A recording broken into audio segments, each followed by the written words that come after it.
শাপলা চত্বরে রক্ত দিল হেফাজত, ফাঁসির কাষ্ঠে রক্ত দিল জামাত, কবিয়ার রক্ত দিল আল্লাহ চরমনায় তাবলীগ। যারা এই রক্ত দিয়েছে ইসলামের জন্য, আল্লাহ সেই ইসলামটা একবার একটু কায়েম করে দেখাও। ইসলাম কায়েম হলে দেশ কেমনে চলে একটু দেখার আকাঙ্ক্ষা। চোর চুরি করলে শাস্তিটা কেমন হয় একটু দেখার আকাঙ্ক্ষা। আল্লাহ চিন্তাই করলে শাস্তিটা কি সেটা দেখার আকাঙ্ক্ষা। আল্লাহ মাজলুম যারা, তাদের অধিকার যে ফিরিয়ে দেওয়ার আকাঙ্ক্ষা।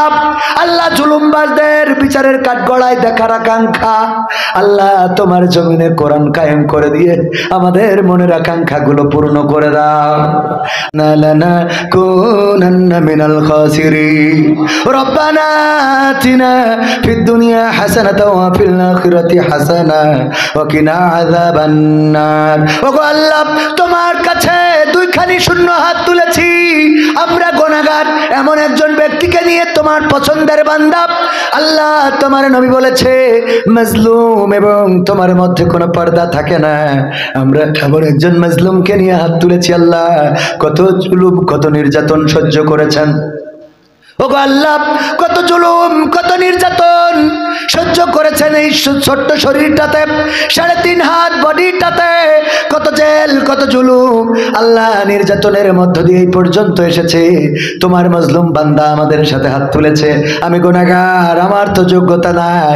আমার সামনেও যারা আছে, ডানে বামে যারা আছে, অনেকেই আছে আল্লাহ মুখলেস বান্দা তোমার, আবেদ বান্দা তোমার, মুমিন বান্দা তোমার, তাহাজ্জুদ গুজারি বান্দা তোমার। আল্লাহ যে হাত দুখানা তোমার পছন্দ হয় সেই হাত দুখানার ওসিলায় আমাদের সকলের হাত দুখানা কবুল করে নাও।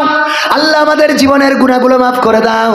জেনে না জেনে, বুঝে না বুঝে শয়তানের ওয়াসওয়াসায় পড়ে কত গুনাহ করেছি। এমন অনেক গুনাহ আছে আল্লাহ। মা যদি জেনে যেত ভাত রান্না করে খাওয়াতো না, বাবা যদি জেনে যেত বাড়িতে জায়গা দিত না, আল্লাহ স্ত্রী যদি জেনে যেত সংসার করতো না, আল্লাহ সন্তান যদি জেনে যেত বাবা বলে ডাকতো না, ঘৃণা করতো, বাবা তুমি এত খারাপ, তোমার এত ভালো মনে করতাম। আল্লাহ বন্ধুরা জেনে গেলে বন্ধুত্ব থাকতো না। এমন অনেক গুনাহ আছে, গুনার যদি গন্ধ থাকতো আল্লাহ দুর্গন্ধের জন্য ডানে বামে কোনো মানুষ এসে বসতো না, বলতো কবির বিন সামাদ তোমার গুনার এত দুর্গন্ধ পাশে বসা যায় না। আল্লাহ গুনাহগুলো তো গোপন করে রেখে দিয়েছ, যেই গুনাহগুলো আল্লাহ মানুষের সামনে প্রকাশ করে দাও না। তোমার কাছে ক্ষমা চাই আল্লাহ, তুমি পরকালে দয়া করে ওই গুনাহগুলো আর প্রকাশ্যে এনে দিও না। আল্লাহ আমাদের যাদের মা নাই, আল্লাহ চিরজন্মের মতো বিদায় নিয়ে চলে গেছে অন্ধকার কবরে, কেমন আছে জানি না, কোন অবস্থায় আছে জানি না। যে মা জননী আমাদের জন্য কত কষ্ট করেছেন, শীতের রাত জেগেছেন, আল্লাহ নিজে না খেয়ে সন্তানকে খাইয়েছেন, সেই মায়ের কবরটারে জান্নাতের বাগান বানায়া দাও। ওগো আল্লাহ, যাদের বাবা নাই, বাবা হারাদের মধ্যে আমিও একজন। 23টা বছর হয়ে গেল আর বাবা বলে কাউকে ডাকা হয় না, আর বাবার মতো কেউ তো মাথায় হাত বুলিয়ে দেয় না। আল্লাহ বিপদে পড়লে কেউ পিছন থেকে বলে না আমি তো আছি। আল্লাহ এই কথাটা 23টা বছর ধরে শুনি না। কত চড়াই উতরাই পেরিয়ে গেলাম, কত ষড়যন্ত্র কত জুলুম মারিয়ে এলাম, আল্লাহ বাবাকে পেলাম না পাশে। আল্লাহ যাদের বাবা নাই তারা তো এমন অভিভাবক হারিয়েছে, বটের ছায়ার মতো যেই বাবা নিজে খাটে সন্তানকে সুখে রাখতে চায়, সাতক্ষীরাতে রিক্সা চালায়, ভ্যান চালায়, সারাটা দিন কত মানুষের গালি শোনে, ধমক খায়, কখনো বা ট্রাফিকের নির্যাতন, কখনো বা রিক্সাটায় বাড়ি দেয়, ভেঙে দেয়, টায়ারটা পাংচার করে দেয়। এত কিছুর পরেও সন্ধ্যাবেলা সন্তানের জন্য বাজার করে নিয়ে বাড়িতে আসতো। এত কিছুর পরেও সন্ধ্যাবেলা যখন বাড়িতে ফেরে মনে হয় না একজন দিন মজুর বাড়িতে ফিরেছে, মনে হয় বাড়ির রাজা বাদশা বাড়িতে ফিরে এসেছে। আরে এত কষ্ট করে যে বাবা আমাদের হাত তুলে দিয়েছে, ওই বাবা যাদের কবরে আছে বাবার কবরগুলো জান্নাতের বাগান বানাও।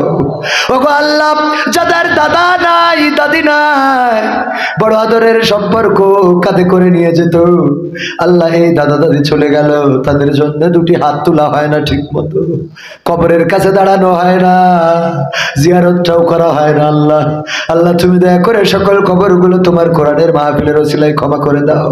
ওগো আল্লাহ, আমরা যারা হাত তুলেছি আমাদের যাদের পিতা মাতা বেঁচে আছে আল্লাহ তুমি তাদের নেক হায়াত দাও।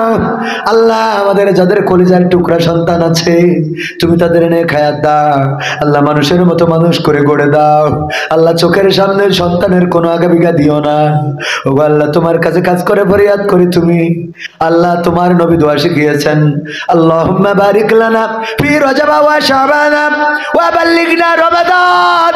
ও আল্লাহ তুমি আমাদের শাবান এবং রজবের বরকত দান করো আর রমজান পর্যন্ত পৌঁছে দাও। আল্লাহ জানি না আমরা যারা আছি এখনো এই রমজানটা আমাদের কপালে ঘুরে আসবে কিনা।